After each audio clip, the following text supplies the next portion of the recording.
Hi friends, welcome to our channel the cooking craze. ఈరోజు మనం చేయబోయే వంట పప్పుచారు. ఒక్కొక్క చోట ఒక్కొక్క రకంగా చేస్తారు. ఇది నా స్టైల్ ఆఫ్ పప్పుచారు. ఒకసారి ట్రై చేసి చూడండి. ఈ గ్లాస్తో నేను 2 గ్లాసు కందిపప్పు తీసుకున్నాను. 1 అవర్ ముందే నానబెట్టాను. బాగా నానిన తర్వాత సోక్ చేసుకొని కడుక్కొని నీట్గా కుక్కర్ పెట్టుకోవాలి. కొంచెం పసుపు ఆయిల్ వేసుకొని 4 విజిల్స్ పెట్టుకుంటే సరిపోద్ది. ఆల్రెడీ మనం ఎక్కువసేపే నానబెట్టాము కాబట్టి తొందరగానే ఉడికిపోయిద్ది.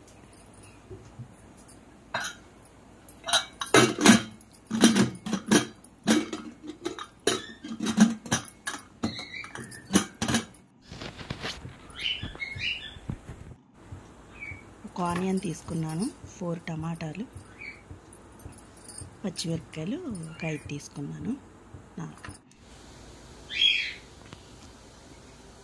పప్పు అయిపోయింది. 4 విజిల్స్ వస్తే సరిపోయిద్ది. అప్పటికప్పుడు వండుకుంటే లేకపోతే కనుక ఒక 6 విజిల్స్ అలా పెట్టుకోండి. చింతపండు నానబెట్టుకున్నాను. పప్పు చింతపండు ఒకసారి నానబెట్టేసుకున్నాను. నేను టమాటా అవి కోసి పెట్టుకున్నాను. చిన్న చిన్నవి చాప్ చేసి పెట్టుకుంటే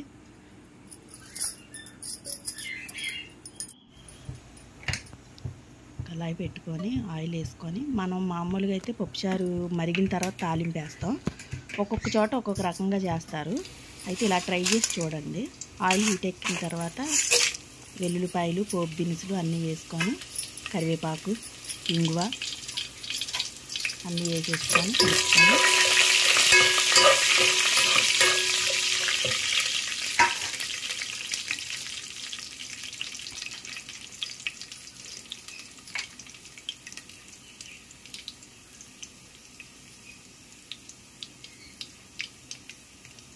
బాగా ఫ్రై అయ్యి వేగిన తర్వాత తాలింపులు వేగిపోవాలి. కరివేపాకు వేసేసుకొని కొంచెం ఇంగువ టేస్ట్ కోసం కొంచెమే వేసుకోవాలి. ఎక్కువ మళ్ళీ వేసుకుంటే టేస్ట్ మారిపోయిద్ది. ఒక్కొక్కరు మెంతులు కూడా వేసుకుంటారు తాలింపులో.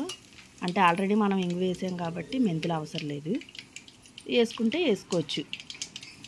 ఆనియన్స్ సన్నగా కోసాను. పచ్చిమిరపకాయలు అవి 2 ముక్కల కింద కోసి సన్నగా కోసాను. ఫ్రై అయిపోవాలి. తర్వాత టమాటాగా వేసేయాలి. మనం పప్పుచారులో ఉడకబెట్టుకుంటారు కొంతమంది. ఇలా తాలింపు వేయకుండా లాస్ట్ని తాలింపు వేసుకుంటారు. ఆ స్టైలు బాగుంటుంది. అలా కూడా ఈ టైపు బాగుంటుంది. అయితే ఈ టైప్ అయితే టేస్ట్ ఇంకా బాగుంటుంది. ఒకసారి ట్రై చేసి చూడండి. ఉప్పు కూడా వేసేసుకుంటే తొందరగా ఉడికిపోయిద్ది, మగ్గిపోయిద్ది టమాటా. రుచికి సరిపడా ఉప్పు. మనం ఏమన్నా తర్వాత తగ్గితే చూసుకొని తర్వాత యాడ్ చేసుకోవడమే. టమాటా ఉప్పు బాగా మగ్గిపోయి కలిపేసుకొని ఒక 10 నిమిషాల పైన పట్టిద్ది టమాటా ఉడికి. సన్న మంట మీదే సిమ్లో పెట్టేసుకొని ఈలోపు మనం అది ఉడికేలోపు కుక్కర్ విజిల్ తీసుకొని పప్పు ఆల్రెడీ మెత్తగా ఉడికిపోయింది. నేను 4 విజిల్స్కే ఉంచాను. చాలు. మిక్సీలో వేసుకునే వాళ్ళు మిక్సీలో వేసుకోవచ్చు. ఇంకా అవసరం లేదు. ఒక 1 అవర్ ముందు నానబెట్టుకుంటే మనం మిక్సీలో వేసుకోవసరం లేదు. అది నేను చూడండి మెత్తగా అయిపోయింది. దాంట్లో మనం చింతపండు మన పులుపు సరిపడా తీసుకొని మిగతాయి వాటర్ యాడ్ చేసుకోవాలి.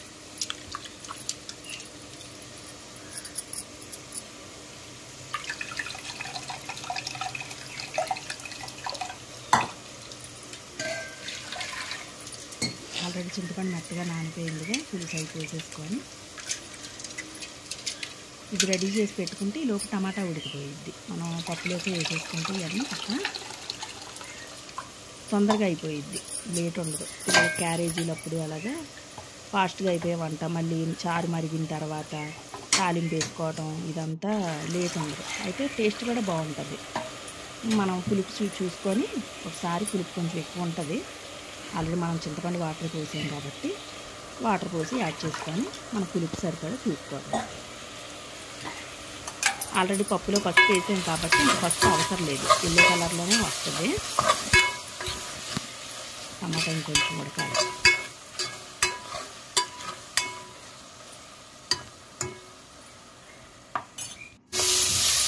ఉడికిపోయింది టమాటా. ఇది మెత్తగా అయిపోయింది చూడండి. పచ్చిమిర్చి ఫస్ట్లో అన్నా వేసుకోవచ్చు, లేదంటే చారు మరిగేటప్పుడన్నా వేసుకోవచ్చు, అలాగైనా వేయచ్చు. మనకంటే కొంతమంది పప్పుచారులో తింటారు, అలాగైనా వేసుకోవచ్చు, అలాగైనా వేసుకోవచ్చు. కలిపేసుకొని మొత్తం ఒకసారి ఉప్పు పులుపు అయ్యి ఒకసారి చూసేసుకుంటే ఇప్పుడే ఉప్పు అది సరిపోయిందో లేదో, సరిపోతే కొంచెం యాడ్ చేసుకోవడం, మనకి సరిపడా ఉప్పు యాడ్ చేసుకుంటే. కారం స్పూన్నర వేసిన కారం సరిపోయిద్ది, ఇంకెక్కువ అసలు మరీ పప్పుచారు ఎర్రగా ఉన్నా బాగోదు. ఆల్రెడీ మనం మిర్చి యాడ్ చేసాం కాబట్టి సరిపోయిద్ది. అంతే, ఇది ఒక 20 మినిట్స్ మరిగితే పప్పుచారు. తర్వాత లాస్ట్ని కొత్తిమీర వేసుకొని స్టవ్ ఆఫ్ చేసేసుకోవడం. సింపుల్గా అయిపోయిద్ది, టేస్ట్ కూడా బాగుంటుంది. ఆ టైపు చేసుకోవచ్చు, ఇలా కూడా చేసుకోవచ్చు, ఒక్కొక్క చోట ఒక్కొక్క రకంగా చేస్తారు. ఈ టైప్ కూడా చూడండి, ఒకసారి చేసి చూడండి, చాలా బాగుంటుంది. అంతే, కొత్తిమీర కట్టేసుకొని స్టవ్ ఆఫ్ చేసుకోండి, అయిపోయింది, పప్పుచారు రెడీ అయిపోయింది. ఓకే ఫ్రెండ్స్, ఈ వీడియో కనుక నచ్చితే లైక్ చేయండి, షేర్ చేయండి, సబ్స్క్రైబ్ చేయండి. మరో మంచి వంటలో కలుద్దాం.